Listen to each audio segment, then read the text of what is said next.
Merci Seigneur. Shalom, shalom, bien-aimés dans le Seigneur. Que le Seigneur vous bénisse abondamment. Nous allons commencer notre temps de ce soir, notre temps d'enseignement de ce soir. Amen. J'espère que vous allez bien. On va attendre quelques 2-3 minutes. Si d'autres personnes veulent se rejoindre à ce live pour un petit moment de partage de la parole de Dieu. Merci Seigneur.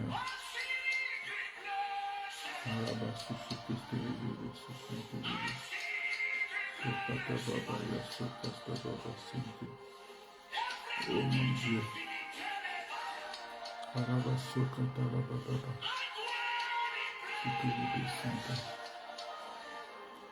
Shalom, shalom.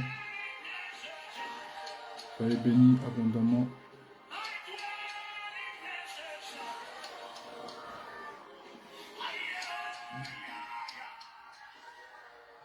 Soyez bénis abondamment. Shalom à vous. Voilà, nous commençons. Nous démarrons les hostilités dans à peu près 2 minutes. Voilà, dans 2 minutes, nous allons commencer. C'est pas un temps de prière où je vais vraiment prier pour les personnes connectées, etc. C'est pas vraiment un temps de prière. Ça va plutôt être un temps d'enseignement, un temps de partage, un temps où voilà, l'Esprit de Dieu m'a donné quelque chose qui, je crois, sera bénéfique à plusieurs personnes et aussi éviter parfois certaines choses que nous, serviteurs de Dieu, on peut faire, certaines erreurs qu'on peut commettre dans notre marche avec le Seigneur. Donc, je t'encourage vraiment à partager ce live à quelqu'un qui est dans le Seigneur, qui veut servir le Seigneur, qui aime Dieu et qui a besoin peut-être de connaître plus de Dieu. Alléluia. Donc, je t'invite vraiment à partager ce live et c'est avec plaisir qu'on pourra échanger la parole de Dieu ensemble. Je crois que ce moment fera du bien à quelqu'un. Je crois vraiment que cet enseignement fera du bien à quelqu'un. Alléluia. Et voilà, Dieu sera glorifié par ce moment-là. Voilà, je suis serviteur de Dieu, je suis prophète de Dieu, prophète de ministère et j'ai la lourde charge ce soir de vous présenter quelque chose, présenter la parole de Dieu et nous amener à réfléchir sur certaines choses liées à l'Église, à notre attitude, à nous chrétiens et serviteurs de Dieu et aussi faire preuve d'un peu plus de vigilance, de retenue par rapport à l'œuvre de Dieu. Vous savez, l'œuvre de Dieu est une chose tellement compliquée quand on ne comprend pas ce qui se passe. L'œuvre de Dieu est tellement compliquée que vraiment, je vous encourage à comprendre vraiment ce que Dieu veut qu'on comprenne par rapport à sa volonté et sa parole. Voilà, donc, je veux juste qu'on commence par la prière. Seigneur, je vais te dire merci pour ce temps que je passe avec tes enfants, avec tes fils et tes filles. Je prie que ta main puissante soit avec nous et que tu nous donnes l'intelligence pour comprendre les Écritures, comprendre là où tu nous amènes, Seigneur, mon Dieu, qu'on ait une compréhension commune de ta volonté pour ton peuple, dans le nom de Jésus-Christ de Nazareth. Je te rends toute la gloire, la louange et l'honneur encore pour ce que tu vas éclairer des personnes, tu vas bénir des personnes, tu vas fortifier des personnes ce soir, dans le nom de Jésus-Christ de Nazareth. Amen. Voilà, soyez encore abondamment bénis. C'est encore un privilège pour moi de m'adresser au peuple béni de Dieu. Ça fait déjà plus d'1 an que je n'ai pas fait de live sur le Meta. Sur Facebook, je me suis concentré sur d'autres plateformes comme Zoom notamment et TikTok. Et sur le Meta, je partageais plutôt des pensées, des publications écrites. Et après aussi, je partageais des prédications dans le cadre de notre église locale. Mais sur le Meta, je n'avais pas fait de live. Ça fait déjà plus d'1 an en tout cas. Voilà. Et le Seigneur m'a convaincu de revenir un peu, partager avec le peuple béni de Dieu que vous êtes, la parole de Dieu et nous amener tous à réfléchir. Parce que le danger pour l'église, malheureusement, c'est de trouver l'équilibre entre la réflexion et la prière. Amen. Il faut prier, il faut fléchir et il faut aussi réfléchir. Et quand l'un va plus que l'autre, il y a toujours un déséquilibre. Il faut prier, c'est la base, il faut fléchir les genoux devant Dieu, mais il faut aussi réfléchir, il faut aussi prendre le temps de faire travailler son cerveau, parce que Dieu ne peut pas être contre le cerveau vu que c'est lui qui l'a créé. Amen. Et il y a des dangers dans l'église, c'est que des personnes n'ont pas ce recul pour questionner parfois ce qu'elles font, pour questionner ce qui se passe, et ça crée des dégâts. Alléluia. Un disciple qui n'est pas instruit produira à son tour des disciples non instruits. Et donc ce soir, par la grâce de Dieu, je vais juste vous partager la parole de Dieu, et je veux simplement te pousser à réfléchir sur un phénomène qui, à mon sens, est important. Voilà, je me suis rendu compte depuis à peu près 4 à 5 ans, on se rend compte que dans l'église, il y a pas mal de personnes qui partent avant leur temps. Pas mal de personnes qui meurent en fait, des décès brutaux, des décès bizarres. On ne comprend pas pourquoi est-ce qu'une personne en pleine forme, dans la force de l'âge, peut partir comme cela. Et je vais expliquer avec les Écritures que il est possible d'avoir un grand appel. Il est possible d'être appelé par Dieu, mais de mourir avant son temps. Il est possible d'avoir un grand appel, des puissants dons spirituels, et pourtant mourir avant son temps. Je vais prendre seulement 2 exemples de la Bible, parce que j'aimerais vous tenir en haleine pendant à peu près 1 heure. Je vous demande votre patience, tenir en haleine et ainsi, par la grâce de Dieu, vous communiquer la pensée que j'ai. Voilà, j'aime bien me donner des défis, et je me suis dit qu'il faut qu'en 1 heure, maximum, j'ai donné la pensée que j'ai reçue du Seigneur, et que le peuple de Dieu soit béni par cette pensée-là. Et ainsi, le thème que je vous soumets ce soir, c'est ne pas confondre les fardeaux et les mandats. Ne pas confondre les fardeaux et les mandats. Et on va s'appuyer sur 2 personnages de la Bible, 2 illustres personnages. Et à partir de leurs exemples, on va tirer des vérités qui doivent nous aider, nous chrétiens, nous enfants de Dieu. Ce message n'est pas adressé à ceux qui n'ont pas Christ. Si tu n'as pas accepté Jésus-Christ, je t'encourage à te convertir, à t'abandonner à lui. Mais toi qui as accepté Christ, ce message te concerne forcément. Parce que nous sommes tous membres d'un seul corps. Il n'y a pas d'un côté les évangéliques, les baptistes, les je ne sais quoi. Non, nous sommes un corps devant le Seigneur. Et en tant que corps, il faut comprendre les réalités et les dynamiques du corps. Alléluia. Ce qui affecte ton frère t'affecte aussi toi. Peut-être que tu ne le sais pas, mais quand un membre souffre, c'est tout le corps qui souffre en vérité. Donc ne te dis pas que si quelqu'un, par exemple, il y a des dégâts dans le corps de Christ, ou bien il y a des morts dans le corps de Christ, ça m'intéresse pas, ça me concerne pas. Ça te concerne, parce que quand le pied a mal, tout le corps a mal en vérité. Alléluia. Donc ce message est important pour que tu comprennes comment toi-même te positionner et demander à Dieu la sagesse et l'intelligence pour ne pas aller au-delà de ce que Dieu attend de nous. Donc, je disais tantôt que je vais parler de 2 illustres personnages de la Bible, et je vais tirer des vérités par la grâce de Dieu de leur exemple. On va parler de Moïse. Je pense que vous tous connaissez Moïse. Moïse est un homme extraordinaire, un homme merveilleux, un homme vraiment béni, un homme par qui Dieu est passé pour faire de merveilleuses choses. Et la deuxième personne de qui on va parler, c'est nul autre que notre Seigneur Jésus-Christ. Et à partir de leur vie humaine, à partir de leur parcours terrestre, on va sortir des vérités qui doivent nous aider, qui doivent nous pousser à nous interroger quant à la volonté de Dieu, quant aux principes à respecter pour rentrer pleinement dans le plan de Dieu pour notre vie. Vous savez, le plan de Dieu pour ta vie, ce n'est pas que tu puisses être millionnaire, être milliardaire, ou bien juste te marier. Ça, ce sont des avantages, c'est vrai, qui sont bénéfiques, mais ce n'est pas d'abord ça pour lequel tu es venu sur terre. Tu es venu pour répondre à un besoin. Tu es venu pour une mission. Et cette mission-là doit être remplie pour que la gloire de Dieu soit manifestée. Alléluia. Et comme tu es venu pour une mission, c'est important pour toi de comprendre les principes à respecter pour rentrer pleinement dans cette mission-là et pouvoir dire, comme Jésus, à la fin de ta mission, tout est accompli, et après rentrer dans la gloire de ton Seigneur. Alléluia. Donc je vais partager la parole de Dieu avec vous et après vous laisser avec ces réflexions-là. Je vous salue, vous qui vous connectez, je vous salue tous et toutes, bien-aimés dans le Seigneur. Je vois servante de Dieu Louise, sois bénie, shalom à toi. Oh, servante de Dieu, ma tante Fanny, que le Seigneur te bénisse encore abondamment. Je salue, oh mon fils Randy, sois béni abondamment. Christian Traoré, sois béni. Sœur Odile, que Dieu te bénisse, ainsi que la sœur Merline. Que Dieu vous bénisse. Voilà, je vais avancer dans le sens que Dieu veut et puis on va gagner du temps. Amen. Donc on va prendre la Bible parce que je n'ai pas pour l'intention de vous parler sans la Bible. Il faut qu'on parle avec les Écritures. On va aller dans le livre de Exode. Ensemble, Exode chapitre 2. Exode chapitre 2.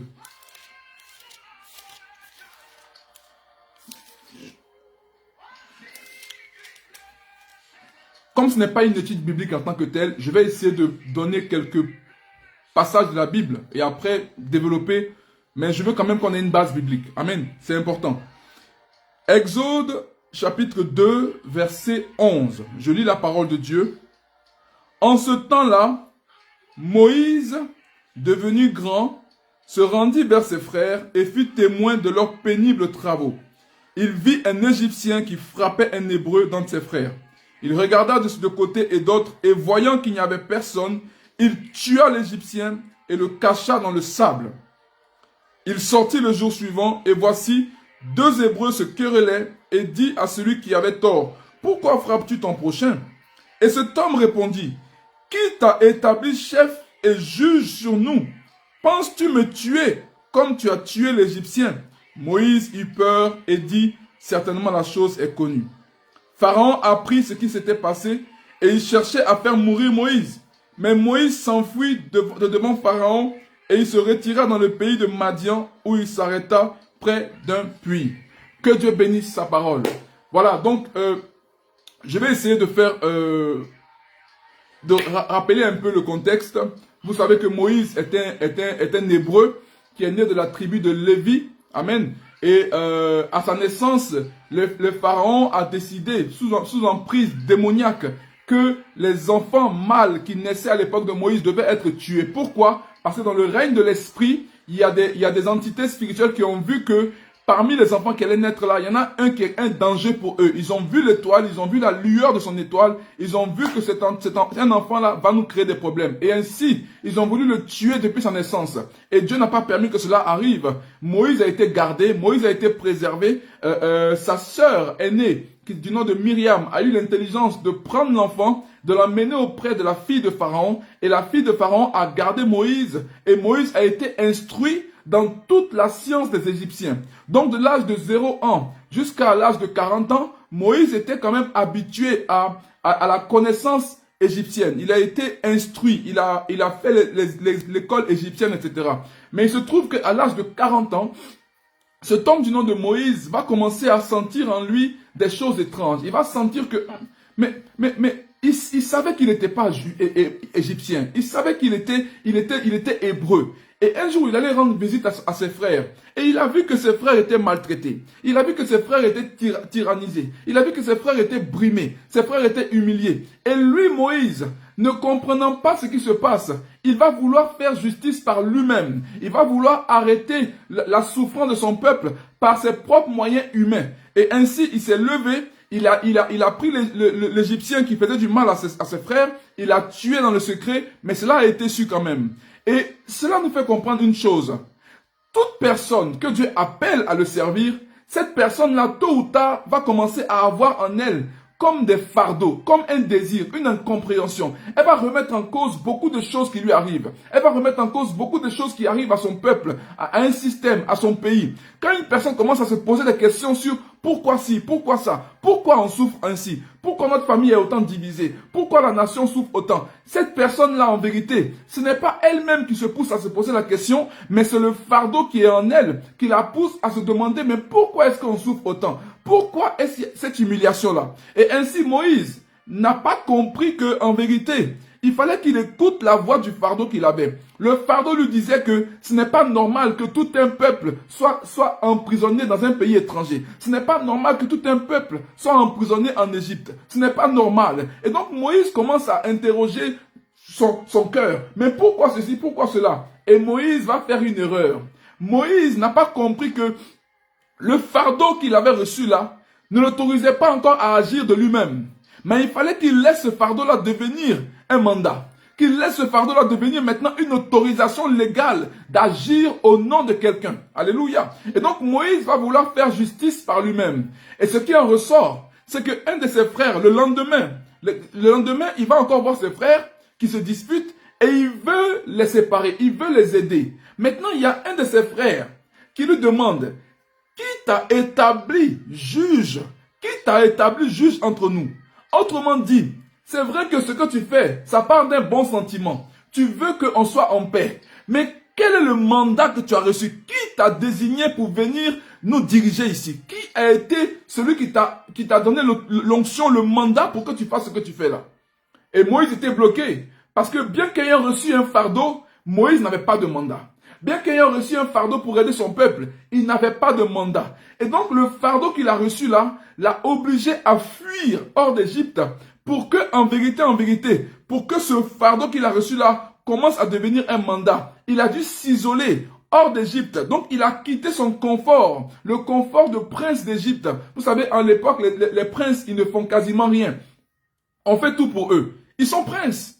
Ils ne font pas leur lit. En tout cas, ils ne font rien. Ils ont des serviteurs à gogo. Ils sont choyés, ils sont chouchoutés comme ils veulent. Et dans ça, Moïse a grandi. Est venu un moment où Dieu ne voulait plus que Moïse soit dans le confort parce que le fardeau qu'il avait de voir son peuple être libéré, ce fardeau-là devait maintenant devenir un mandat. Mais Moïse a failli mourir parce que Moïse a confondu le fardeau et le mandat. Moïse a confondu le fait que c'est pas parce que tu es animé d'une bonne intention que ce que tu dois faire, tu dois le faire. C'est pas parce que tu sens que ton peuple souffre que tu dois intervenir. C'est pas parce que tu vois des gens malheureux que tu dois forcément te lever et intervenir. Et Moïse n'a pas compris, il a failli mourir. Et il a pris ses clics et ses claques et qu'est-ce qu'il a fait? Il a fui dans le désert. Il est parti hors d'Égypte. Il est parti parce qu'il est parti sauver sa vie. Et il a fallu pour Dieu 40 ans dans le désert pour apprendre à Moïse certains principes qui allaient diriger sa vie. Parce que effectivement, dans le plan de Dieu, Moïse devait être un juge. Il devait être un libérateur. Il devait être quelqu'un qui amène la vie, amène la délivrance à son peuple. Mais aussi longtemps que Moïse n'avait pas rencontré celui qui donne le mandat, Moïse restait là juste avec un fardeau. Aussi longtemps que Moïse restait là sans avoir reçu un mandat, non, ça n'allait pas le faire.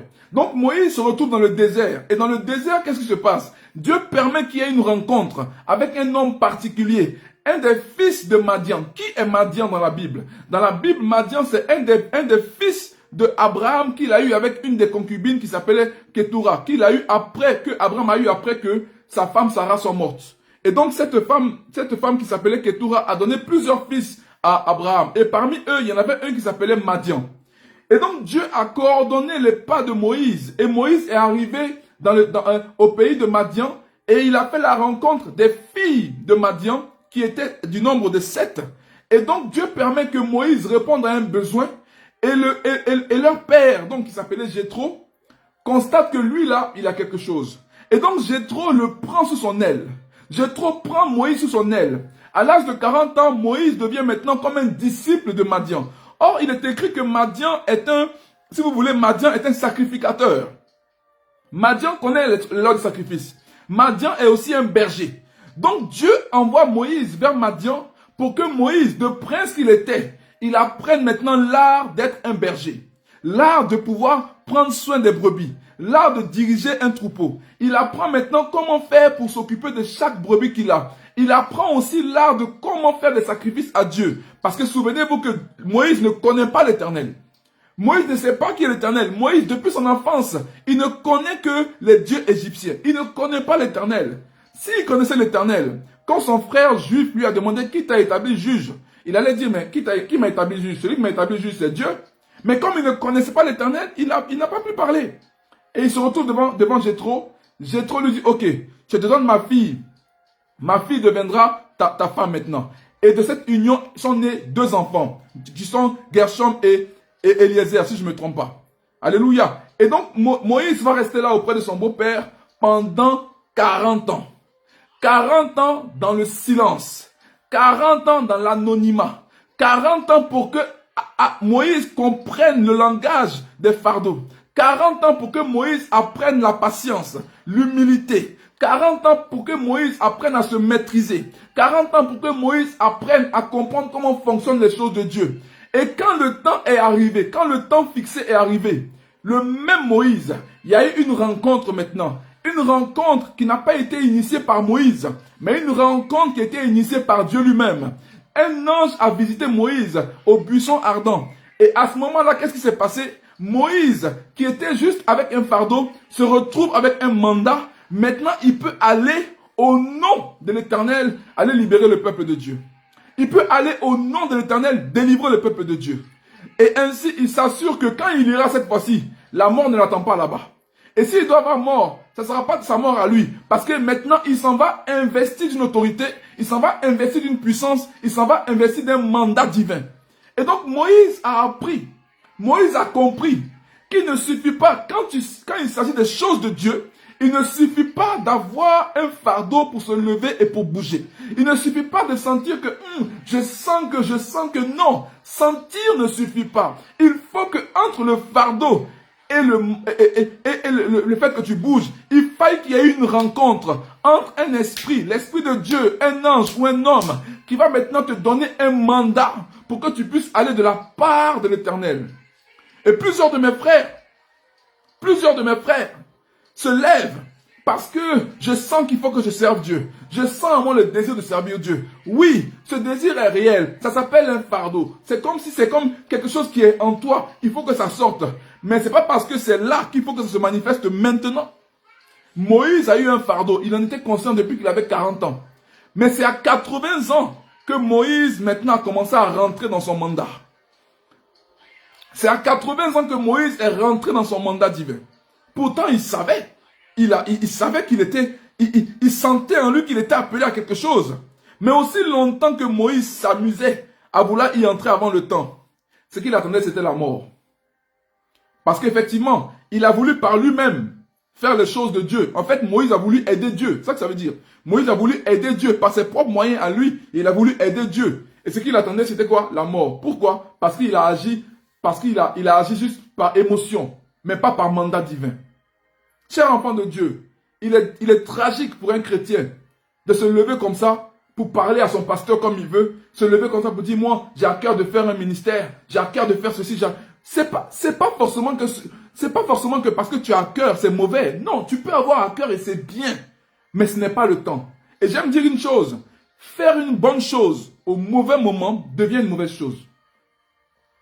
Faire une bonne chose au mauvais moment devient une mauvaise chose. Et Moïse l'illustre parfaitement. Moïse a voulu séparer ses frères. Moïse a voulu défendre son frère qui était maltraité. Il a voulu faire une bonne chose, mais par ses propres moyens à lui. Et comme il a enlevé la vie à quelqu'un, on a voulu lui enlever sa vie aussi à lui. Mais comme Dieu avait un plan extraordinaire, Dieu n'a pas permis que Moïse meure avant son temps. Cela doit nous pousser à comprendre que le monde spirituel n'est pas un monde où on fait ce qu'on veut. Où on se lève là et parce qu'on sent qu'on a le feu, on se lève et puis non, on doit comprendre les principes établis par Dieu pour savoir, est-ce que ce que je ressens là, c'est de moi-même, c'est un fardeau ou c'est un mandat?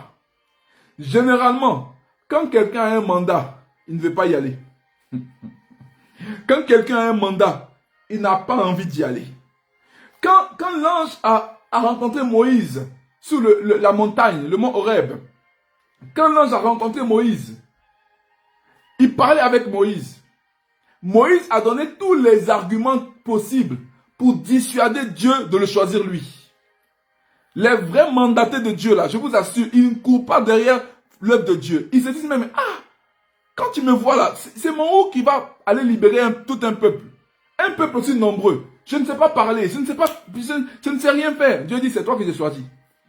Et Dieu ne se trompe jamais. Donc les vrais mandatés n'agissent pas par émotion, ils n'agissent pas par pulsion, parce que Dieu a pris le soin de casser ça dans le secret avec eux. Donc quand quelqu'un se lève pour dire je sers Dieu, c'est qu'au préalable, il y a eu une rencontre entre un esprit, l'esprit de Dieu et leur esprit. Et cette rencontre-là, de cette rencontre naît un courage, un zèle, pour aller et parler de la part de Dieu. Vous comprenez? Quand vous voyez quelqu'un qui, et aujourd'hui, regardez aujourd'hui malheureusement, on mélange tout le monde. On va voir que avec les phénomènes de réseaux sociaux et autres, TikTok et compagnie, moi-même je suis sur TikTok, mais je vois des choses, j'entends des choses. J'ai dit voilà typiquement des cas d'école où on voit des gens mettre des vidéos où ils sont il raconte des bêtises au nom de Dieu. Et quand tu écoutes un peu, tu dis, voilà quelqu'un qui a un fardeau, mais qui n'a pas de mandat. Et il ne comprend pas le langage de l'esprit. Il risque de mourir avant son temps. Parce que commencer à toucher des entités spirituelles sans être protégé, il peut venir te tuer. Il peut, imaginez, je donne un exemple simple. Je ne suis pas policier, hein. Je ne suis pas policier. Mais je vois des braqueurs. Ok? Je vois des braqueurs en train de braquer devant moi. Ils ont leurs armes. Ok? Et moi, je les vois en train de braquer et je veux quelque part secourir les victimes. Mais je n'ai ni de mandat, je n'ai ni d'armes. Mais je compte sur quoi pour les secourir? Mon courage? Ah, mon ami, non, ça c'est toi et ta chance. Parce qu'il suffit que un d'eux tourne leur arme et tire 2 balles et puis ton cas est réglé. Cela veut dire que tu peux être animé d'un bon sentiment, mais le bien que tu veux faire là peut devenir mal sans mandat. Et donc si je veux bien faire, je prends mon téléphone et j'appelle la police pour que ceux qui ont le mandat pour arrêter ces gens-là, ils le fassent. Mais ce que moi j'ai pu faire, j'ai prévenu les mandatés. Je les ai envoyé un message pour leur dire attention, il y a un braquage ici. Et en le faisant maintenant, eux ils viennent maintenant prendre le relais et ils s'occupent de ça parce qu'ils sont formés pour ça. Ils sont bâtis pour ça. Alléluia. J'espère que vous comprenez ce que je dis, chers enfants de Dieu. Et donc avoir un fardeau ne veut pas dire lève-toi et vas-y. Laisse que ce fardeau-là devienne un mandat au temps de Dieu. Et j'ai compris une chose avec Dieu, pour les quelques années que j'ai passées avec lui. Ni nos jeûnes, ni nos prières, ni nos sacrifices ne vont modifier le temps fixé par Dieu. Il y a un temps fixé où il doit y avoir une rencontre, quelque chose qui doit se produire dans ta vie, où tu auras maintenant l'autorisation du ciel pour faire des choses sur la terre. Mais aussi longtemps que ce temps n'arrive pas, rien que tu peux faire va raccourcir le temps fixé par Dieu. Non. Le temps fixé par Dieu, c'est le temps fixé par Dieu. Le temps fixé par Dieu, c'est le temps fixé par Dieu. Alléluia. Et rien que tu peux faire ne peut ralentir cela. Donc c'est le premier cas, Moïse. Moïse est celui qui a contrôlé tout l'Ancien Testament. Alléluia. Et Moïse a vécu des choses difficiles. Et même quand Moïse a reçu le mandat, il y a des choses que Moïse n'a pas compris. Il a fallu que Dieu l'aide par son beau-père Jéthro. Moïse était assis et était prêt à juger plus d'1 million de personnes comme ça. Tous les jours, il juge, il juge, il juge. Il a fallu que Dieu l'aide pour qu'il puisse remplir à fond sa mission. Mais Moïse, dans Deutéronome chapitre 18, Moïse va dire une chose. Moïse va dire, après moi, Dieu va susciter un homme, un prophète comme moi. Quand il va venir là, écoutez-le. Quand il va venir, écoutez-le. Autrement dit, ce qu'il va dire là, même si ce qu'il dit va annuler ce que moi j'ai dit, il faut l'écouter lui. C'est ce que ça veut dire quand il dit écoutez-le. Et donc Moïse est celui qui a... Le mandat de Moïse a couvert tout l'Ancien Testament. Hein. Est-ce que vous savez ça? Le mandat de Moïse, c'est pas seulement de son vivant. Tous ceux qui ont exercé dans l'Ancienne Alliance étaient sous Moïse. De Moïse est venue la loi. De Moïse ont été suscités les prophètes. Le manteau de Moïse est le manteau qui a conduit tout le peuple. Parce que la loi devait être comme un pédagogue qui conduit le peuple jusqu'au Messie. La loi devait être un instructeur, quelqu'un qui prépare l'enfant à rencontrer ses véritables parents. Donc Moïse est cet homme que Dieu a choisi et il a confié tout l'Ancien Testament jusqu'à ce que le Messie arrive. Alléluia. Et donc Moïse n'est pas n'importe qui. C'est Moïse qui a oint les sacrificateurs. C'est Moïse qui a oint les sacrificateurs. C'est Moïse qui a donné l'onction au peuple de Dieu. C'est Moïse qui a oint le sanctuaire où on venait rencontrer Dieu. Moïse n'était pas n'importe qui, s'il vous plaît. Ce qu'on appelle les 10 commandements, les 10 paroles, c'est Moïse qui l'a reçu ça. Moïse n'est pas n'importe qui. Hein? Moïse n'a pas un enfant. Mais le même Moïse là, malgré ses mandats, malgré qu'il a reçu le mandat, le même Moïse, quand tu lis Nombre chapitre 11, du verset 4 à 6, tu vois que Moïse fait une prière à Dieu pour demander la mort. Malgré qu'il soit investi d'un mandat, malgré qu'ils doivent diriger le peuple de Dieu, plus de 2 millions de personnes, Moïse a dit à Dieu, il faut m'enlever de la terre, c'est bon. Ce travail affaire de Dieu là, ça me fatigue. Ce ministère là me fatigue. Enlève-moi de la terre. Parce que le monsieur commençait à déprimer à cause du poids des responsabilités qu'il avait. Bien qu'étant mandaté. Alors imagine ceux qui se lèvent et qui vont aller servir sans mandat. Ils servent juste par émotion. Ils servent juste par pulsion. Un matin, ils vont se lever et vont dire, ah, c'est pour cela que je suis peiné, j'ai mal. Quand j'entends que des hommes de Dieu se ôtent la vie, ils rétrogradent, ils perdent la foi. Pourquoi? Parce que celui qui t'envoie, là, quand c'est Dieu qui t'envoie, peu importe ce que tu traverses, il va te maintenir dans ce que tu fais. Je répète, quand c'est Dieu qui lui-même qui t'a positionné, quand c'est Dieu qui t'a mandaté, peu importe tes états d'âme, il va te maintenir dans ce que tu fais. Je vous dis la vérité. Peu importe ce qui se passe, vu qu'il y a eu une rencontre entre lui et toi, et qu'il t'a donné un mandat, peu importe ce que tu vis, il va te maintenir. Moïse a demandé à Dieu la mort. Dieu dit non, mon petit, c'est pas comme ça que ça marche. Tu vas me servir jusqu'à la fin. Et donc Moïse annonce qu'un autre va venir. Et quand Jean-Baptiste est venu, les gens lui demandaient, mais es-tu Élie ou es-tu le prophète? Donc il savait très bien qu'il y avait un homme qui allait venir de la trempe de Moïse. Parce qu'ils attendaient un libérateur comme Moïse. Ils attendaient qu'un prophète vienne pour les libérer. Parce que Moïse était un prophète libérateur. Alléluia. Donc, quand ils ont vu Jean-Baptiste, ils ont dit, donc, est-ce que c'est toi qui es le prophète? Il dit, non, je ne suis pas le prophète. Mais il y a quelqu'un qui vient après moi. Il est plus puissant que moi. Il m'a précédé en vérité. Je ne suis pas digne de délier les courroies de ses sandales. Il dit, lui là, il vous baptisera d'Esprit Saint et de feu. Donc, Moïse annonce que quelqu'un va venir pour établir quelque chose sur la terre. Maintenant, on s'en va dans Luc chapitre 2. Je vais un peu rapidement, après je vais faire une synthèse pour vous faire comprendre l'importance de ne pas nous éparpiller dans ce qu'on appelle l'œuvre de Dieu. Luc chapitre 2, versets 42 à 49. Luc chapitre 2.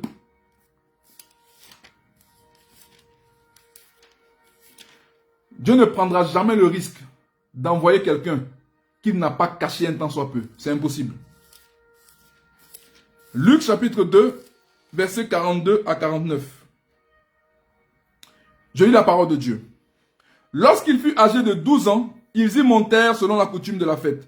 Puis quand les jours furent écoulés et qu'ils s'en retournèrent, l'enfant Jésus resta à Jérusalem. Son père et sa mère ne s'en aperçurent pas. Croyant qu'il était avec leurs compagnons de voyage, ils firent une journée de chemin et le cherchèrent parmi les parents et leurs connaissances. Mais ne l'ayant pas trouvé, ils retournèrent à Jérusalem pour le chercher. Au bout de 3 jours, ils le trouvèrent dans le temple, assis au milieu des docteurs, les écoutant et les interrogeant. Tous ceux qui l'entendaient étaient frappés de son intelligence et de ses réponses. Quand ses parents le virent, ils furent saisis d'étonnement. Et sa mère lui dit, « Mon enfant, pourquoi as-tu agi de la sorte avec nous? Voici, ton père et moi, nous te cherchons avec angoisse. » Verset 49, il leur dit, « Pourquoi me cherchez-vous? Ne saviez-vous pas qu'il faut que je m'occupe des affaires de mon père? » J'ai expliqué comme cela qu'une personne peut naître et assez rapidement être consciente d'un fardeau. Là, on parle de notre Seigneur Jésus-Christ, qui est né par la puissance du Saint-Esprit, qui est venu au monde de manière miraculeuse parce que sa mère était vierge. Ça, même les musulmans sont d'accord avec ça. Même s'ils nient sa divinité, ils sont d'accord avec le fait que cet enfant-là est né de manière miraculeuse. Donc, aucune religion ne nie le fait que Jésus est venu au monde sans rapport sexuel entre un homme et une femme. Donc, il vient au monde. À sa naissance, il est honoré comme un roi. Des hommes viennent de loin pour honorer Jésus avec la myrrhe, l'encens et l'or. Pour marquer la divinité, la royauté et le sacrificateur qu'il sera. Donc, ils viennent pour célébrer la venue du roi des Juifs. Et donc, très tôt, les parents constatent que cet enfant-là, il est particulier. Il est spécial. Il ne fait pas de bêtises, il est différent. À l'âge de 12 ans, aujourd'hui, les Juifs font ce qu'on appelle la bar mitzvah. La bar mitzvah, c'est une fête religieuse juive, qui introduit l'enfant dans un âge de préadulte. On dit à l'enfant, à 12 ans, tu es un peu comme un petit homme maintenant. Donc, on va te regarder différemment. Et donc, à 12 ans, ces hommes-là vont se présenter au temple, devant le Seigneur. Et donc, l'enfant aussi, Jésus, est là avec ses parents. Et donc, pendant la fête, pendant qu'il est présenté, vient le moment où il faut qu'il rentre chez eux. Parce qu'il n'était pas de Jérusalem, il vivait à Nazareth. Et donc, avant de rentrer chez eux, il se trouve qu'il y a un convoi qui part, les parents oublient leur fils parce qu'ils pensent que leur fils est parmi le convoi. Au bout de 3 jours de marche, ils se rendent compte que Jésus n'est pas là. Ils disent, ah, qu'est-ce qui se passe? Où est notre fils? Donc, ils sont obligés de repousser chemin, aller dans le temple, et ils se rendent compte que, calmement, leur fils Jésus est en train d'écouter les rabbins parler. Et à l'époque, les rabbins, c'est pas comme nous aujourd'hui là, tu es rabbin à 25 ans. Hein. C'est des vieillards à la barbe longue et blanche. Des gens qui ont étudié jusqu'à leur cerveau même est devenu gris. Ce sont des gens versés dans les Écritures. Des sachants, comme on dit. Et ils voient leur fils Jésus assis au milieu de sachants. Et ce n'est pas Jésus qui est étonné. Mais ce sont les sachants qui sont étonnés de ce que Jésus dit. Un enfant de 12 ans. Donc les parents sont là, ils disent, ah, ils voient l'émerveillement des uns et des autres, des réponses que Jésus donnait. Et eux-mêmes, ils sont étonnés de voir, mais comment, Jésus, mais qu'est-ce que tu fais là? Tu parles à des sachants, à des érudits. Et Jésus leur dit, mais ne savez-vous pas que je dois m'occuper des affaires? Donc ça veut dire que le fardeau était déjà là. À 12 ans, Jésus avait déjà la conscience qu'il avait un fardeau. Il devait s'occuper des affaires de son père. C'était ça son fardeau. Et donc, les parents récupèrent Jésus. Vu que la Bible nous dit qu'il leur était soumis en toutes choses, une parenthèse ici, une personne qui est appelée par Dieu va forcément passer par des moments de frustration où elle aura envie de faire des choses, mais ses parents ne refuseront qu'il fasse ces choses-là. Jésus voulait rester là. Jésus prenait plaisir à enseigner aux érudits. Jésus prenait plaisir à enseigner à ceux qui pensaient savoir. Mais ce n'était pas encore le moment. Il avait juste reçu le fardeau. Il fallait qu'il soit encore protégé. Et donc, on voit que après cet épisode-là, on voit qu'il y a un silence qui dure à peu près 18 ans. Parce que de l'âge de 12 ans à l'âge de 30 ans, on ne sait pas exactement ce qui s'est passé dans la vie de Jésus. Mais ce qu'on peut comprendre prophétiquement, c'est que Jésus a été plongé dans ce qu'on appelle le silence prophétique de Dieu. Où Dieu se charge de bâtir le caractère de la personne qui doit hériter ou bien qui doit vivre dans un mandat divin. Et donc, de 12 ans à 30 ans, Jésus a assisté à des funérailles. Lui, la résurrection et la vie. Il a assisté à des funérailles sans bouger. De 12 ans à 30 ans, Jésus a vu des gens malades dans sa ville. Il n'a pas parlé, il n'a rien fait. Jésus était assis. On dit, oh, aujourd'hui, tel est mort là-bas, tel est mort ici. Jésus ne parle pas. C'est une souffrance pour un homme de savoir que tu es appelé à faire des choses. Mais tu ne peux pas les faire pour l'instant parce que ce n'est pas encore le temps. Voilà pourquoi on appelait Jésus homme de douleur habitué aux souffrances. Parce que la souffrance, c'était le fait que je sais que je peux, mais ce n'est pas le moment. C'est une souffrance. Il a fallu que le Père l'aide à canaliser ses émotions. Qu'il maîtrise ses émotions, qu'il maîtrise ses pulsions, qu'il maîtrise ses envies. Et ainsi, jusqu'à ce qu'il ait atteint l'âge de 30 ans, au temps fixé par le Père, Jésus maintenant a fait quoi? Il est rentré dans son mandat. Il est rentré dans le mandat, il s'est identifié aux hommes par le baptême. Il est parti maintenant au Jourdain être immergé par son cousin Jean-Baptiste. L'Esprit est descendu sur lui pour approuver cet acte-là. Il est parti être tenté dans le désert pendant 40 jours. Et la Bible dit qu'il était revêtu de l'Esprit et les anges le servaient. Alléluia. Donc il avait reçu maintenant le mandat. Et la preuve, c'est que quand il sort de là, il va à la synagogue, il lit la partie qui est écrite, l'Esprit du Seigneur est sur moi car il m'a oint pour. Ah, donc là il a reçu un mandat. Le mandat a été maintenant clairement annoncé. Il peut maintenant travailler et puis tout se passera bien pour lui. Une des raisons des morts prématurées dans le corps de Christ, ce sont des personnes qui se lèvent pour servir sans mandat, mais avec juste des fardeaux.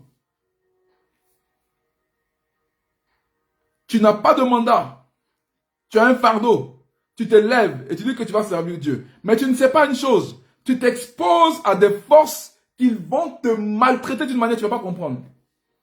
Rendons grâce à Dieu pour la sagesse que Dieu nous donne, de nous cacher quand il faut se cacher et d'apparaître quand il faut apparaître. Parce que le but, ce n'est pas d'être visible. Le but, c'est que Christ soit visible au travers de nous. Mais Christ n'a pas de problème à rester caché pendant 30 ans. Pas de problème à être caché pendant 40 ans. Non.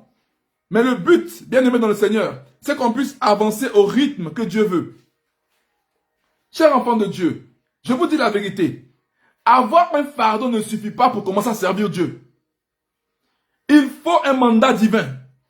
Il faut une rencontre entre l'esprit et ton esprit. J'ai peur. Quand un homme me dit qu'il est prophète, je lui demande, mais tu es prophète comment? Non, mais c'est mon père spirituel. Il dit, attends. Parce que selon les normes bibliques, Dieu a dit, cette catégorie de serviteurs-là, quand moi je vais susciter parmi vous un prophète, moi-même je vais me révéler à lui. C'est ce qu'il a dit à Moïse. Plutôt, il a dit ça à Aaron et Myriam. Il a dit, quand moi Dieu, je vais susciter parmi vous un prophète, moi-même Dieu, je vais aller me révéler à lui. Parce que Dieu sait que cette affaire-là, c'est pas du jeu, c'est pas de la blague. Il dit, quand je vais emmener un prophète sur la terre, c'est pas un ange, Dieu lui-même, il dit, moi, je vais aller le voir, je vais lui parler. Et cette rencontre-là servira de mandat pour qu'il puisse opérer comme je veux. Et quand tu vois quelqu'un qui opère en disant, j'ai à cœur, Dieu m'a mis à cœur, Dieu m'a mis à cœur, c'est dangereux. C'est dangereux parce que tôt ou tard, on va questionner ta légitimité. Et s'il n'y a pas de rencontre, tu vas fuir comme Moïse a fui. On va dire, mais qui t'a établi, qui t'a autorisé même d'ailleurs? Tu sors d'où? Cette question ne sera pas posée seulement par les hommes, mais aussi par les esprits. Un jour, un homme, des personnes voulaient chasser les démons. Ils voulaient chasser les démons au nom de Jésus. Donc sous le mandat de Jésus, c'est ce que ça veut dire. Hein? Ils voulaient chasser sous le mandat de Jésus. Et puis, le possédé a dit, mais moi je connais Paul. Parce qu'il est sous le mandat de Jésus. Je le reconnais. Mais vous là, vous sortez d'où? Et on dit que le démon les a maîtrisés d'une manière. Il y en a même un même qui a fui blessé et nu. Pour dire qu'ils ont été maltraités. Pourquoi? Parce qu'il est dangereux de servir juste avec des fardeaux. Non, il faut attendre que le mandat arrive. Le mandat te protège. Le mandat te garantit que tu finiras bien la course. Le mandat te permet à ce que, même quand c'est dur, tu es déprimé, tu veux arrêter, tu veux tout lâcher, Dieu lui-même est dans l'obligation de venir te fortifier parce qu'il sait qu'il s'est engagé à faire quelque chose avec toi. Et comme Dieu veille sur sa parole pour l'accomplir, tu penses que c'est ton mandat à toi, mais ce n'est pas ton mandat à toi, c'est le mandat que Dieu t'a donné. Alléluia. Apprenez à interroger ceux qui prêchent. Comment tu as reçu ton appel? D'où vient ton mandat? Parce que vous savez, tu peux avoir le don de prêcher, hein. Mais peut-être que tu appelais être avocat. Parce que les avocats doivent maîtriser l'art oratoire. Ben oui. Tu vas voir quelqu'un en ligne bien les phrases. Oh, dis donc, c'est un poète. D'accord, mais c'est un poète. Mais qui a dit qu'il forcément il est prédicateur? Alléluia. On a besoin de prédicateurs dans l'église. On a besoin, dans le corps de Christ, on a besoin de prédicateurs authentiques. On en a besoin. Mais pas à n'importe quel prix. Il faut d'abord que cette personne-là ait une rencontre. Parce que quand tu parles de la part d'une personne que tu ne connais pas, ça se ressent. Je ne sais pas comment expliquer, mais on sent que tu ne sais pas de quoi tu parles en fait. Tu ne fais que répéter ce qu'on t'a dit. Mais quand tu parles de la part d'une personne que tu connais personnellement, ça change tout. Et on le ressent. On sait que lui là ou elle là, quand elle parle, on sent que ce n'est pas seulement une personne qui parle, c'est Dieu qui parle au travers d'une personne. Alléluia. Mandat. Un mandat. Je pense qu'il faut comprendre une chose. D'une manière globale, le corps de Christ a un mandat. Maintenant, il faut comprendre l'aspect pratique des mandats et des fardeaux. Le corps de Christ a deux choses qui sont immuables. Ils ont les fardeaux de Christ et ils ont le mandat de Christ. Parce qu'on appelle le corps de Christ, parce que la tête ne peut pas avoir un mandat et le corps un autre mandat. C'est le mandat de Jésus que l'Église représente sur la terre. C'est pour ça que nous prions au nom d'eux. Donc, nous prions sous le mandat de Jésus. Le Père nous écoute, pas parce qu'on sanctifie. Le Père nous écoute parce que nous sommes sous le mandat de Jésus. Et étant dans le corps de Christ, nous avons aussi des fardeaux. Nous sommes censés avoir les fardeaux de Jésus. Nous sommes censés porter les fardeaux de Christ. Alléluia. Par la communion avec lui, nous sommes censés payer le prix avec lui pour le salut de l'humanité. Mais il faut comprendre ici un mystère. Tout le monde dans le corps a le fardeau. Mais tout le monde ne peut pas manifester un mandat. Je m'explique. Le corps humain est comme il est, n'est-ce pas? Imagine maintenant que Dieu donne le mandat à la tête, Jésus. Le Père dit au Fils, va dans tel endroit, je te donne tel pays, je te donne tel continent. Donc Dieu, le Fils, va envoyer son corps, les membres de son corps là-bas. Et quand le Fils envoie les membres de son corps là-bas, en vérité, ces membres-là doivent comprendre. Il n'enverra pas les membres les plus fragiles. Il enverra les membres qui sont en mesure de supporter certains coups qu'ils vont recevoir là-bas. Alléluia. Si le ventre dit, j'ai reçu un mandat pour délivrer cet endroit-là, on va dire, mais de quoi tu parles? Toi, tu es le ventre, tu ne peux pas attaquer. Ce sont les mains qui attaquent. Ce sont les pieds qui combattent. Mais toi, le ventre, toi-même si on t'attaque là, c'est les mains qui doivent te protéger. Le pied peut te protéger. Mais si tu attaques, qui va te protéger toi? Et ainsi, dans le corps de Christ, il y a des gens que Dieu mandate de manière active pour œuvrer, qu'on appelle les 5 ministères. Eux là, Dieu va les exposer, ils vont prendre des coups terribles par rapport à l'œuvre de Dieu. Mais si quelqu'un se lève parce qu'il a reçu un fardeau et qu'il veut confronter des puissances spirituelles sans mandat actif du Seigneur, mais il peut mourir avant son temps. Il peut mourir. Il peut mourir. Pourquoi? Parce qu'il n'a pas la protection nécessaire. Il n'a pas la protection qui lui permet de ne pas subir certaines choses. Il n'a pas cette protection-là. Est-ce que vous me suivez? Parce que les mains sont exercées au combat. On dit il exerce mes mains au combat. Donc Dieu dans son corps va dépêcher une catégorie de personnes qui, eux, sont exercées à combattre. Mais si toi, tu es le dos, en tant que membre du corps là, tu es peut-être les intestins, tu es peut-être, je ne sais pas moi, la cuisse. Mais tu ne peux pas. Tu ne peux pas. Bien que c'est le corps qui est mandaté, mais ce ne sont pas tous les membres qui sont mandatés. Vous me comprenez? C'est le corps tout entier qui est mandaté, mais pas tous les membres. Voilà pourquoi il faut que tu connaisses par l'esprit de quelle est ta place dans le corps. Pour t'éviter des blessures inutiles. Pour t'éviter de te prendre des coups bizarres inutilement. Tu dois comprendre quelle est ma place dans le corps. Parce que quand l'apôtre, regardez un peu, des chrétiens qui disent, oui, nous on combat les principautés, je vais vous dire une chose. Ce ne sont pas tous les chrétiens qui ont autorité sur les démons. Certains démons. Je m'explique. L'apôtre Paul dit, on n'a pas à lutter contre les esprits, on n'a pas à lutter contre la chair et le sang. Mais pourquoi il ne dit pas, je n'ai pas à lutter? Il dit, on n'a pas. Mais le nous là, c'est qui? C'est le corps de Christ. Nous n'avons pas à lutter. Mais de manière manifeste, quand Israël allait en guerre, on dit bien Israël va en guerre. Mais ce n'est pas tout Israël qui va en guerre. Ce ne sont que les guerriers qui vont en guerre. Est-ce que vous me suivez? Mais quand Israël est engagé dans un combat, on dit bien que Israël est en guerre contre les Philistins. Mais de manière manifeste, ce n'est pas tout le peuple qui est mobilisé pour là-bas. Ce sont que des guerriers qui vont là-bas.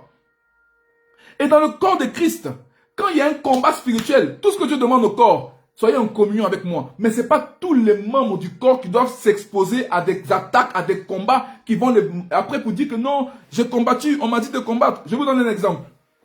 J'ai lu il y a quelques années ça, j'ai lu un livre qui s'appelle Combattre sans blessure inutile. Et dans ce livre-là, il y avait un groupe de chrétiens qui ont décidé de s'attaquer à des principautés de leur ville. Oui, on va attaquer les principautés, on va les renverser. Potentiellement, ils ont l'autorité pour ça. Potentiellement, ils ont l'autorité pour ça. Potentiellement. Hein. Oh, shalom, prophète Géry. Sois béni, mon frère. Sois béni abondamment au nom de Jésus. Donc, potentiellement, ils ont l'autorité. Mais c'est potentiellement. Maintenant, il faut qu'ils s'assurent que les coups qu'ils vont donner là, est-ce qu'ils sont capables d'amortir ou de supporter les contre-coups qu'ils vont recevoir? Parce que ces mêmes gens-là, bien aimés, ils ont donné des coups aux principautés. Nous vous lions, sans intelligence, sans sagesse. Nous détruisons. Les principautés étaient là, commencent à être dérangés par le feu. Ils disent, mais qu'est-ce que c'est tout ça là? Ils identifient l'origine des attaques. Ils voient d'où ça vient. Bien aimé, parmi eux, il y a eu des gens qui ont des morts bizarres, des avortements, en tout cas des choses bizarres se sont produites. Ils étaient chrétiens. Ils croyaient en Dieu. Ils priaient. Mais ils étaient défaits. Pourquoi? Parce qu'on ne se lève pas comme ça pour dire, je vais me faire l'œuvre de Dieu. Non, on fonctionne sous mandat divin. On parle à Dieu, on parle à Dieu, on parle à Dieu de nos nations, et on attend que du ciel, de la tête, vienne un mandat pour qu'on puisse opérer sous la protection manifeste de Dieu. Et ainsi, on s'assure que non seulement on frappera, mais quand on sera frappé, on pourra supporter aussi les coups. Non seulement on frappera, mais quand on sera frappé, on supporte les coups. C'est pour cela qu'il y a des gens, Dieu ne donne pas l'onction même pour la délivrance à tout le monde. Voyez vous-même, à quoi ça sert de jouer les dangereux? Tu donnes des coups spirituels, mais en retour, quand le diable te voit, il te met un seul coup là, tu es à terre. Tu dors pendant 3 semaines. Dépression. Pourquoi? C'est juste un petit ange qui est venu te mettre un petit chiffre comme ça là. Une petite tapote sur ta joue. Petite tapote là, tu es assis comme pendant 3 semaines. Tu dis que je veux rétrograder. Pourquoi? En tant que membre du corps, tu as autorité. Mais en tant que membre du corps, tu n'es peut-être pas protégé pour ce type d'attaque là. Non, ne t'aventure pas. Ne t'aventure pas à entrer là où tu n'as pas le mandat d'entrer. Alléluia. Vous voyez la différence entre quelqu'un qui a un fardeau? Tout le corps de Christ a un fardeau. Tout le corps de Christ a un mandat. Mais tous les membres, c'est pour ça que tu vas voir dans l'église locale, une église locale, Dieu ne lève pas tout le monde. Il va mettre à la tête un homme. Il va mettre à la tête une personne. Parce que Dieu l'a préparé dans le secret. Dieu mandate ce membre-là. Dieu le mandate pour une mission. Maintenant, ceux qui sont derrière, qu'est-ce qu'ils doivent faire? Ils doivent soutenir. Soutenir le mandaté. Encourager le mandaté. Fortifier le mandaté. Dieu le fortifie, mais les autres membres aussi le... C'est pour cela que, bien aimé, je crois que dans les derniers temps, ce que Dieu va faire dans le corps de Christ, c'est produire une unité sans faille. Une unité extraordinaire. Mais comme le diable singe Dieu, le diable aussi va vouloir une unité charnelle, une unité démoniaque.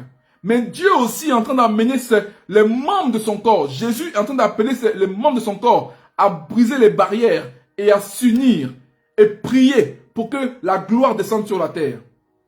Alléluia. Jésus a dit, je suis avec vous tous les jours jusqu'à la fin du monde. Ça veut dire quoi? Ça veut dire que tout comme il est au ciel, il ne peut pas se dissocier de la terre parce que la tête est au ciel, mais le corps est sur la terre. Nous sommes membres de son corps. Et il n'a pas d'autre choix qu'être avec nous tous les jours. Parce que si un jour, ta tête est quelque part et ton corps est quelque part, ça veut dire que tu ne vis plus. Si un jour, ta tête est quelque part, c'est pour cela qu'on dit que Jésus est sur la terre parce que son corps est là. Nous sommes les membres. Mais quel membre tu es, cher enfant de Dieu? Évitez de vous prendre des coups inutiles. Évitez de vous faire maltraiter spirituellement inutilement. Non, précieux peuple de Dieu. Quand tu vois un homme de Dieu, un pasteur, un prophète, essaie de comprendre ou de connaître son mandat. Il y a des gens qui vivent, qui opèrent sous mandat d'autres personnes. C'est une très bonne chose, ça. Parce que je vais vous dire une chose aussi. Tous les pasteurs ne sont pas appelés à avoir un mandat comme tout le monde. Il y a des pasteurs, il y a des prophètes qui vont opérer toute leur vie sous le mandat de quelqu'un d'autre. Alléluia. Et le jour où ils sortent de là, en vérité, ce n'est pas que les dons vont disparaître. Les dons ne disparaissent pas. Mais il y a une couverture. Il y a une protection qu'ils perdent. Et ils sont à la merci de forces qui vont les mettre. C'est comme cela que Feu William Marion Branham, un grand prophète de Dieu, on a pu l'avoir. Parce que Dieu a permis que son mandat prophétique rencontre un mandat doctoral pour protéger son prophétique. Il fallait un docteur qui enseigne à sa place. Mais le jour où William Branham n'a plus voulu que le docteur vienne équilibrer son ministère prophétique, ce jour-là, le monsieur a dit, je me sépare de toi. Et malheureusement, quelques temps après, il a commencé à dérailler et puis il a fini comme on sait qu'il a fini. Alléluia. Tu peux avoir un mandat, mais il faut de la sagesse pour accomplir ce mandat-là. Vous voyez, le temps est déjà fini. Je voulais prendre 1 heure. J'ai dit beaucoup de choses, mais il y a encore des choses que j'aurais voulu partager. Peut-être qu'il y aura une deuxième partie de l'enseignement pour encourager le peuple de Dieu à ne pas agir sous le coup de l'émotion. tout ce qui est émotionnel ne vient pas de Dieu. Dieu n'a pas créé les émotions pour que tu sois dirigé par tes émotions. Dieu n'a pas créé tes émotions pour que tes émotions décident à ta place. Dieu t'a donné une raison et des émotions, oui. Mais il est préférable que ta raison prenne l'ascendant sur tes émotions. Parce que Moïse a réagi par émotion. Il a tué un homme. On a failli le tuer lui aussi. Je vais vous dire une chose aussi. Vous connaissez Élie le prophète? Un grand prophète de Dieu. Il avait le mandat de ramener le peuple dans la présence de Dieu. Il avait le mandat de ramener le peuple. Mais nulle part dans la Bible, on voit que Dieu a dit à cet homme-là, il faut tuer tous les faux prophètes. Mais comme il venait d'avoir une grande victoire sur Baal et Astarté, par émotion et par sentiment de vengeance, il a dit, les 450 prophètes là, les 850 là, prenez-les, égorgez-les ici, tuez-les tous. Donc il a réagi de manière émotionnelle. Et cet acte-là lui a créé un grand problème. Parce que après cela, Jézabel, la reine mère des faux prophètes, la reine mère des faux apôtres, des faux évangélistes, la reine mère de la manipulatrice par excellence, elle lui a dit, toi là, que mes dieux me traitent dans une grande... Si toi, ta tête n'est pas décapitée. Le monsieur a dit, grand prophète qu'il était, il dit, le courage l'a quitté. Le monsieur a fui. Jézabel lui a dit, toi là, je vais te tuer, je vais te décapiter. Comme tu as décapité mes prophètes là, je vais faire la même chose avec toi. Et cette parole-là était tellement... C'était comme un serment en fait, comme une quête qu'elle avait comme un devoir pour elle. Quand tu arrives plusieurs années, plusieurs siècles plus tard, celui qui est revenu, comme Élie, Jean-Baptiste, il est revenu pour accomplir, pour continuer le ministère de Élie. Il est venu pour exercer le ministère que Dieu lui avait donné. Jean-Baptiste aussi, Dieu lui dit, faut baptiser les gens qui se répandent. Mais il était tellement en colère par les émotions, il a commencé à parler mal du roi. Roi, tu n'as pas le droit de prendre la femme de ton frère. C'est n'importe quoi. Est-ce que ce qu'il disait là, c'était faux? Ce n'était pas faux, hein? C'était vrai. Mais il n'avait pas le mandat pour le faire. Résultat, Jézabel, qui avait promis de décapiter Élie là, Jézabel s'est réveillée au temps de Jean-Baptiste. Et la promesse qu'elle avait faite de tuer Élie, elle a accompli ça avec Jean-Baptiste. Elle a décapité la tête de Jean-Baptiste. C'est ce qu'elle avait promis à Élie de faire. Mais comme Élie avait fui, cette fois-ci il a dit, maintenant je t'ai attrapé. Je vais te décapiter. Mais c'est parti d'où? C'est parti d'une erreur. Parce que le prophète a laissé ses émotions prendre le dessus sur sa mission. Et ainsi, malheureusement, sa mission a été écourtée. Mais je pense qu'elle a été écourtée, mais en même temps aussi, il a réussi. Parce que son but, c'était d'introduire le Messie sur la scène publique. Alléluia. Et quand il a fini sa mission, Dieu a permis qu'il parte décapité. Donc, il était sous serment. Il était sous mission divine. Mais malheureusement, on sait comment ça s'est fini. Cher enfant de Dieu, la vie chrétienne n'est pas une vie faite pour marcher dans les émotions. Si tu marches dans tes émotions, tu es mort. Oui, je te le dis, tu es mort. Tu ne sais pas encore, mais tu es mort. Quand ton pasteur te dit attends, tu penses que c'est contre toi? Quand ton prophète te dit attends, tu penses que c'est contre toi? Lui, il sait ce qu'il y a devant. Lui, il vient de ton futur. Quand il te dit attends, là, il faut attendre. Quand il te dit patiente, il faut patienter. Quand il te dit bouge, bouge. Parce que lui, contrairement à toi, il a vu ton futur. Alléluia. Un mandaté n'est jamais pressé. Un mandaté, comment on reconnaît un mandaté? Il n'a pas envie d'y aller. Parce que ce qu'il voit là, ça l'est. Ah, tout ça là, Seigneur, non, je ne veux pas. Un mandaté, la preuve que tu as un mandat là, franchement, je t'assure. Hein. Écoutez, même Jésus, notre Seigneur de gloire, la Bible dit qu'après qu'il a été baptisé, la Bible nous dit qu'il a été poussé dans le désert. J'aime pas la langue. La langue française nous embrouille parfois.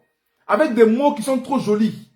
Au lieu de parler de mouton, on dit brebis. Faut pas que les mots choquent les gens. La Bible dit que Jésus là, il a été poussé. En fait, c'est comme s'il y avait une résistance en fait. Il voulait pas forcément y aller. Mais l'esprit l'a poussé pour partir. C'est que quand tu sens que Il est temps de rentrer dans autre chose. Il y a une partie de toi qui ne... Parce qu'il y a ce côté inconnu là qui dérange.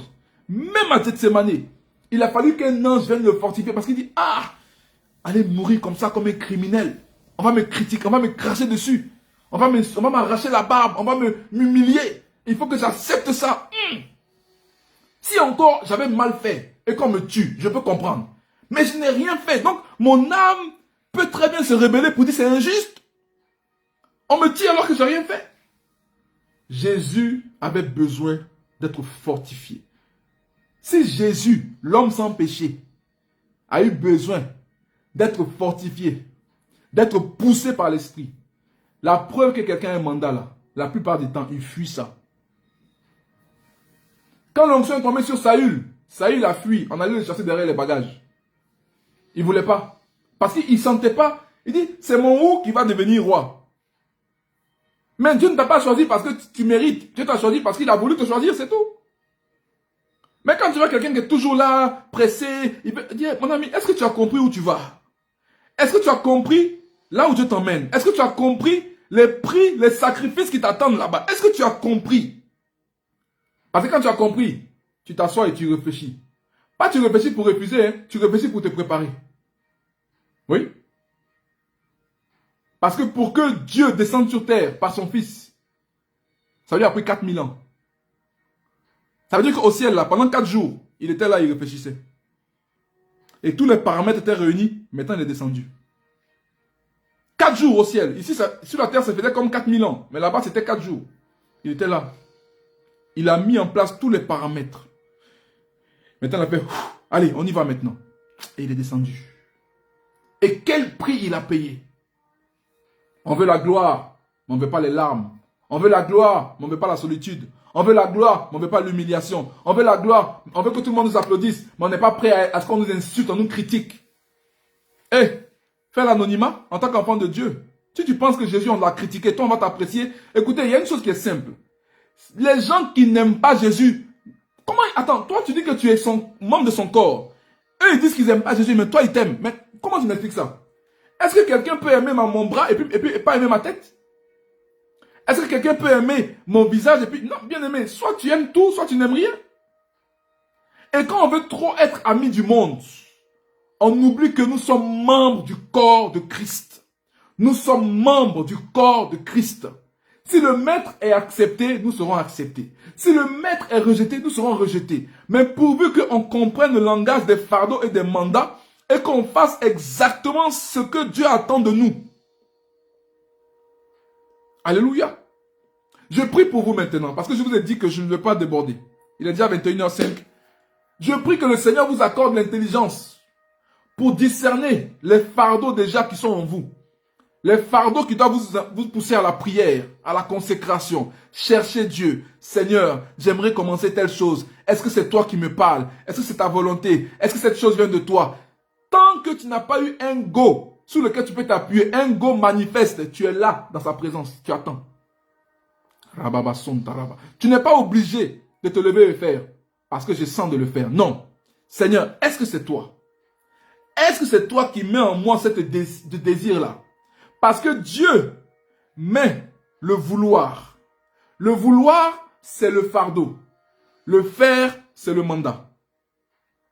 Vous voyez la différence? Le vouloir. La Bible dit que Dieu produit en nous le vouloir et le faire selon son bon plaisir. Mais entre le vouloir et le faire, il peut y avoir 10 ans. Il peut y avoir 15 ans. Il peut y avoir 20 ans. Maintenant, c'est à nous de discerner les saisons et de comprendre que ni tes jeûnes, ni tes prières, ni ta consécration ne mettra la pression sur le temps fixé par Dieu. Je répète, ni tes jeûnes, ni tes prières, ni ton zèle ne mettra la pression au temps fixé par Dieu pour que tu rentres dans les choses que Dieu a prévues. Tu y rentreras qu'au temps favorable. Tu y rentreras qu'au temps fixé. Tant que le temps fixé n'est pas arrivé, tu resteras, tu attendras. Si Dieu a dit tu rentreras à 30 ans, tu rentreras à 30 ans. Si tu veux faire jeûne de 40 jours, c'est bien, tu vas emmagasiner de l'huile, tu vas te fortifier, c'est très bien tout ça. Mais une chose est sûre, tu attendras quand même le temps fixé avant d'entrer là-bas. Parce qu'aucune œuvre humaine ne peut mettre la pression à Dieu. Il n'est pas dans le temps, il n'est pas dans l'espace. Il est hors de la matière. Tu vas lui mettre la pression comment? D'ailleurs, tu l'as vu où? Où est-ce que tu l'as vu pour lui mettre la pression? Alléluia. J'espère que ce petit enseignement vous a aidé à comprendre que ce n'est pas parce que tu sens des choses en toi que tu dois te lever tout de suite et le faire. Attends. Celui qui a mis en toi, celui qui a mis en toi le vouloir, attend que le faire vienne. La capacité, le courage, l'audace. Et là, tu y vas. Et quand tu y vas, tu sais en toi-même que tu ne vas pas en ton propre nom. Tu vas au nom d'eux. Tu vas au nom d'eux. Tu vas au nom d'eux. Quand les esprits te voient, ils savent. Tu viens au nom de qui? Il y a des esprits qui nous résistent encore aujourd'hui. Pourquoi? Parce que dans le règne de l'esprit, ils savent reconnaître qui a un mandat, qui n'a pas de mandat. Ils savent le reconnaître ça. Les esprits savent voir. Lui là, oulala, je vois qu'il y a une telle proximité avec son maître. On sent que la lueur qu'il y a sur son maître est sur lui aussi. On sent qu'il est mandaté. On voit le manteau, on voit les signes, on voit le rayonnement qu'il a. On dit, oula, on doit faire attention. Elle là, elle est dangereuse. On voit que c'est une personne. C'est pour cela que, écoutez, il y a des gens, tu vas voir que des gens vont venir là. Une personne vient et dit au nom de Jésus. Rien ne se passe, mais il est chrétien. Cher enfant de Dieu, on dit au nom de Jésus, hein, rien ne se passe, mais il est chrétien. Un autre arrive. Il ne dit pas au nom de Jésus. Les démons disent, c'est bon, c'est bon, c'est bon, c'est bon, c'est bon. Et puis ils partent. Mais qu'est-ce qu'ils ont vu? Ils ont vu quoi? Pour qu'ils puissent s'agiter autant et partir. Ce n'est pas une affaire simplement de j'ai à cœur. Non, c'est une affaire de mandat. C'est une affaire d'esprit. C'est une affaire de puissance. C'est une affaire de manteau. C'est une affaire de dépôt de la gloire de Dieu sur ta vie. Qui te permet de faire ça et là des choses. Je connais Paul. Je sais qui est Pierre. Mais toi, tu es qui? Jésus, je sais qui il est.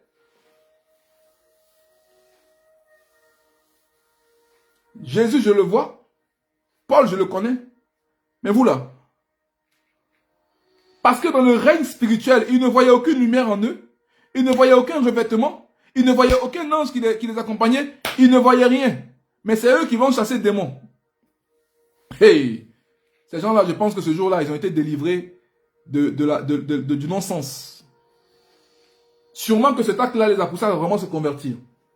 Parce que quand ils sont allés rentrer chez eux là, ils ont réfléchi et dit, donc si les démons connaissent Paul, c'est que le monsieur est puissant. Les gars, c'est pas mieux, on va aller le voir, il n'a qu'à prier pour nous. On va se convertir, vrai. Et puis après, on va voir si on peut continuer notre affaire là. Alléluia. Potentiellement, tu as l'autorité sur tous les démons, en tant que membre du corps. Mais attends que le mandat te soit donné pour faire cette affaire qu'on appelle chasser les démons, etc. C'était ma contribution. Peut-être que j'aurai une partie 2. Dieu veut qu'on vive longtemps. Vous savez, Jésus revient très bientôt. Honnêtement, hein, je ne suis pas sûr que notre génération va mourir de vieillesse. Je ne suis pas sûr de ça. Parce que quand on voit un peu les événements qui se produisent, on voit l'accélération, l'intelligence artificielle. Peut-être qu'un jour je parlerai de ces choses-là. Parce que l'intelligence artificielle est le moyen par lequel l'Antéchrist va régner. Ok?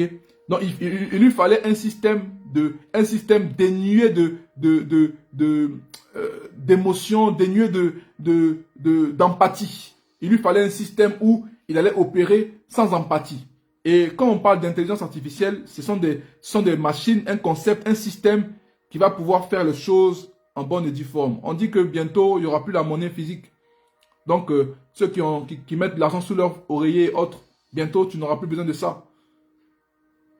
Vous voyez, c'est important qu'on puisse comprendre ces réalités-là, chers enfants de Dieu. Important parce que Jésus revient. Et Jésus revient chercher, non pas des gens seulement qui l'attendent, mais des gens sous mandat. Alléluia. Jésus revient chercher une épouse mandatée. Elle travaille au nom de son époux. Elle est frappée au nom de son époux. Elle est humiliée au nom de son époux. Mais elle reste en train de travailler pour dire aux gens, Jésus vous aime, repentez-vous. Jésus vous aime. Voilà. Jésus ne veut pas chercher des gens qui se cachent dans leur coin, qui ont peur d'agir. Non.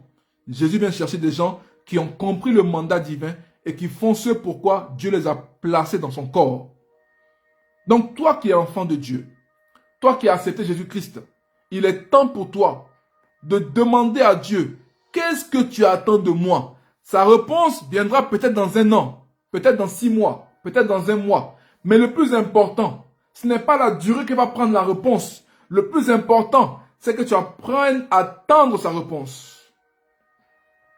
Tu dois attendre, lui faire comprendre que c'est important pour toi que tu saches qu'est-ce qu'il attend de toi. Parce que nous sommes dans les derniers temps. N'importe qui aujourd'hui peut se lever pour dire, vous savez, je suis des gens, des blogueurs et tout, je suis ce qu'ils font.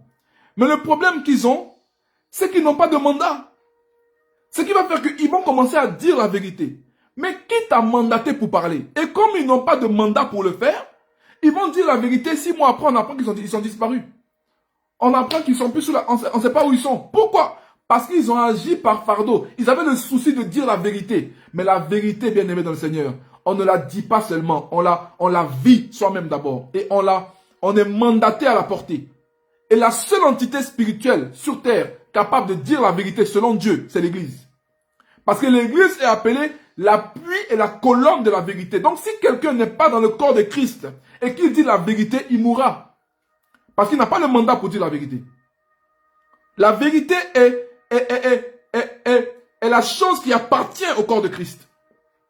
Et donc quand un païen, quelqu'un qui n'a pas Christ, se lève, il dénonce, ce qu'il fait, ce n'est pas mauvais en soi. Mais vu qu'il n'a pas le mandat, bien aimé, il va mal finir. À moins qu'il se convertisse. À moins qu'il rentre dans le corps. Ah là, maintenant, il est protégé. Et comme il est protégé maintenant, Dieu peut maintenant le travailler, le préparer. Et il peut commencer à... C'est pour ça que la plupart des gens qui dénoncent sur les réseaux sociaux, là, vous allez voir que tôt ou tard, ils se convertissent à Jésus. Parce qu'ils se rendent compte que le seul qui est dans la vérité, c'est Jésus. Il a dit, je suis le chemin, la vérité et la vie. Donc, ils finissent par se rendre compte que toutes ces religions-là, c'est des bêtises. Le seul qui est vraiment dans la vérité, c'est Jésus-Christ. Donc, ils finissent par s'abandonner. Soit ils s'abandonnent à lui et ils vivent, soit ils vont mourir lamentablement. Vous avez entendu des histoires, on parle de même du président, les affaires qui se passent. Voilà, je suis en direct, donc je vais me priver de dire certaines choses ici. Mais vous voyez qu'il y a des gens qui sont levés pour dénoncer. Mais ils ne sont pas dans le corps de Christ.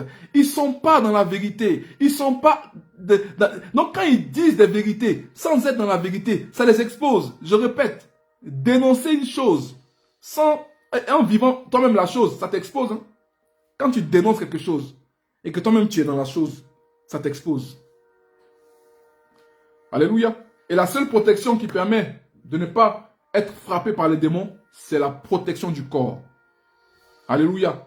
Ce qui est merveilleux, c'est que quand tu es dans le corps de Christ, même si tu as le ventre, même si tu es dans le ventre, si quelqu'un veut attaquer le ventre, il doit d'abord s'en prendre aux mains. Les mains vont protéger le ventre. Tout le corps se mobilisera pour protéger le ventre. Alléluia. Voilà pourquoi c'est bien d'appartenir au corps de Christ, d'appartenir à une famille spirituelle, d'être vraiment enfant de Dieu. C'est une chose extraordinaire. Donc pour toi qui m'écouteras ou qui m'as écouté, qui t'est éloigné de Dieu, qui t'est éloigné de la présence de Dieu, je t'en prie, reviens dans le corps de Christ. Demande pardon pour tes péchés. Demande à Dieu de te purifier de tout péché. Repends-toi et rentre à la maison. Parce qu'il n'y a pas plus grande protection pour un homme sur terre que appartenir au corps de Christ. C'est la protection ultime en vérité. Quand tu es membre du corps, ça te garantit une sécurité sur terre et bien sûr aussi une sécurité dans le ciel. Parce que quand tu arriveras au ciel, on te dira tu es qui? Tu diras je suis membre du corps de Christ. Alléluia. Que Dieu vous bénisse. Que Dieu vous arrose. Que Dieu vous préserve. Que Dieu vous donne la sagesse de discerner entre le fardeau que vous avez, que vous devez entretenir dans la prière, et le fait de se lever et dire, je pars de la part de Dieu. C'est trop dangereux ça. C'est trop dangereux. Alléluia. C'est trop dangereux. Que Dieu vous garde en toute sagesse, intelligence et humilité, qui préserve vos âmes et qui vous permet d'avancer dans le sens que Dieu veut, et que la présence de Dieu vous arrose tous les jours. Que l'esprit de sagesse, d'intelligence, de connaissance, de crainte de Dieu, que la plénitude de Dieu vous remplisse totalement. Et que vous ne fassiez pas un pas sans Dieu. Parce que oui, bien aimé, même nous les pasteurs prophètes, on peut se tromper lourdement. Mais qu'est-ce qui fait que Dieu nous maintient? C'est le mandat. Hey, c'est pas autre chose. Amen. On n'improvise pas. On s'improvise pas, pasteur ou serviteur de Dieu. On ne s'improvise pas. Soit tu as reçu l'appel, soit tu t'es appelé toi-même. Alléluia. Mais d'une manière générale, le corps de Christ a été appelé à sauver des âmes. Que Dieu vous bénisse. C'était ma contribution pour vous ce soir. Ceux qui me connaissent savent que je n'aime pas trop déborder de mon temps. Je me donne 1 heure, c'est 1 heure. Amen. Et là, j'ai débordé de déjà 17 minutes. Bon, on va dire 10 minutes parce qu'on a pris 5 minutes pour attendre que tout le monde arrive, etc.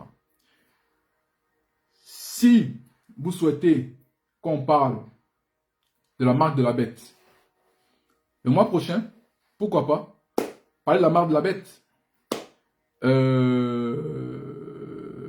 Je vais attendre le go du Seigneur.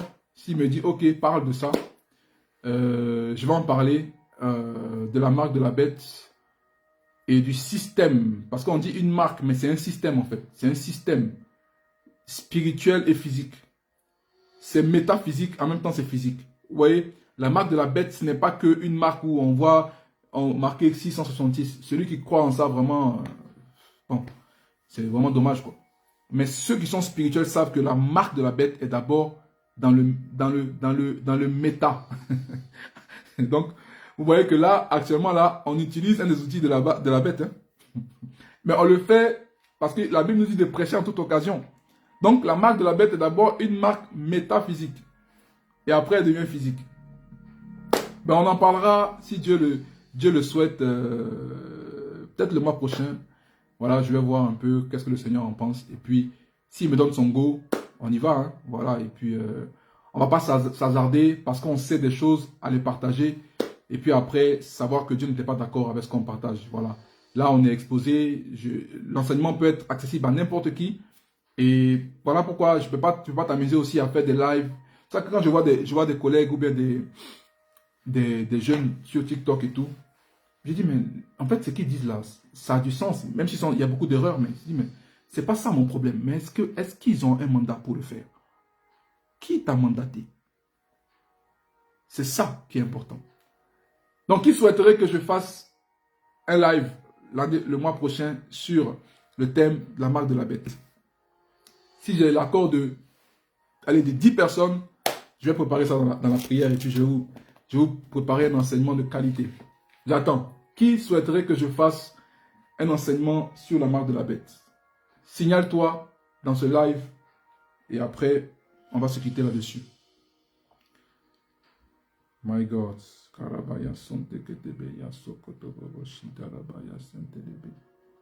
Quand tu vois des chrétiens qui utilisent les intelligences artificielles, ils sont là, oh, c'est trop bien, oh, c'est trop bien, oh, c'est trop... Je dis, mais, hé, chrétien, oh, il faut discerner ce qui se passe.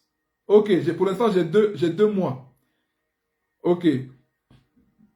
Oh, 6 personnes, waouh, mon Dieu. Ok, donc j'ai 2 mois, j'ai 3 personnes qui me disent, elles veulent savoir sur la marque de la bête. 3, 4, non, on dit, mais ça que là, c'est déjà fini. 6 personnes, là, 2, bon, il manque encore une personne ou 2. Bon, c'est bon, j'ai compris. Alléluia, j'ai compris. On va préparer ça, un enseignement qui va tenir sur maximum 1h30. On va parler, oh, servant de Dieu, Leslie, que Dieu te bénisse. Ok, j'ai compris. Donc, je vais préparer ça dans le secret, dans la prière. Et le mois prochain, je ne vais pas me précipiter, je vais donner un enseignement de qualité pour bénir le corps de Christ et pour votre édification. Voilà, nous sommes à la fin d'une ère. L'intelligence artificielle, faites très attention à l'intelligence artificielle. Parce que tout ce que tu lui demandes, ça alimente son intelligence artificielle. Je finis par là. Il faut comprendre. Tout ce que tu demandes par tes intelligences artificielles, quand tu lui poses une question, là, toi, tu ne le sais pas. Mais ça alimente son intelligence par rapport à comment toi, il te perçoit. Et tu t'aperçois qu'en fait, tu vas te rendre compte un jour que des gens te connaissent plus que toi-même. Parce que tout ce que tu recherches va dans des algorithmes et qui permettent de t'identifier facilement. Et un jour, tu vas te rendre compte et des gens viennent te parler de toi. Toi, tu es surpris de savoir qu'ils te connaissent. Mais ils te connaissent à partir de ce que tu leur as donné comme information. Ils n'ont pas eu besoin de fouiller dans ta vie. C'est toi-même qui es allé leur donner l'information sur tes goûts, tes couleurs. Ils savent déjà beaucoup de choses. Ok? Donc, vos recherches, faites attention. Demandez à Dieu de vous donner la sagesse.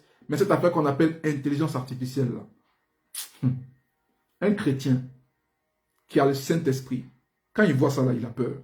En tout cas, il fait attention. Il fait très attention. Alléluia. Parce que c'est cette chose-là qui a rendu tout artificiel. Vous n'avez pas remarqué que tout est devenu faux autour de nous? Tout est faux. Les engagements sont... Il y a comme une forme d'hypocrisie. Tout le monde cache sa vraie identité. Sa vraie personne est cachée. On se cache derrière des écrans pour paraître. On se donne un genre. Et après, on se rend compte que c'est que du vent. C'est faux. Tout ça, c'est faux. Intelligence artificielle. Relations artificielles. Engagement artificiel. Sincérité artificielle. Prière artificielle. Consécration artificielle. C'est en train de rentrer. Hein. C'est à nous de faire attention.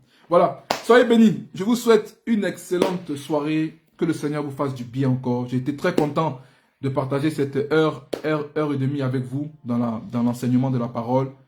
Merci à vous pour votre amour, votre soutien. Et rendez-vous, je pense, on est quand? La mi-juillet pour un temps de partage, de prière et demander à Dieu que sa grâce soit sur notre vie.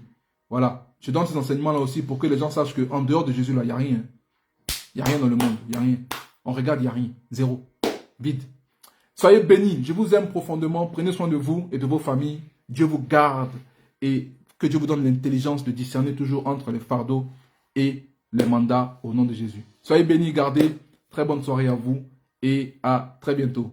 Vous êtes bénis. Shalom. Bye bye.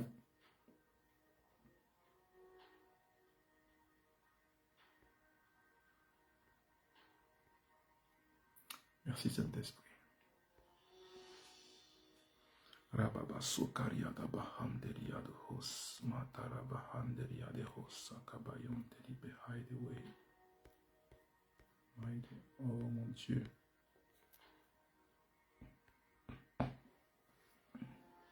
Le live ne veut pas se couper. Qu'est-ce que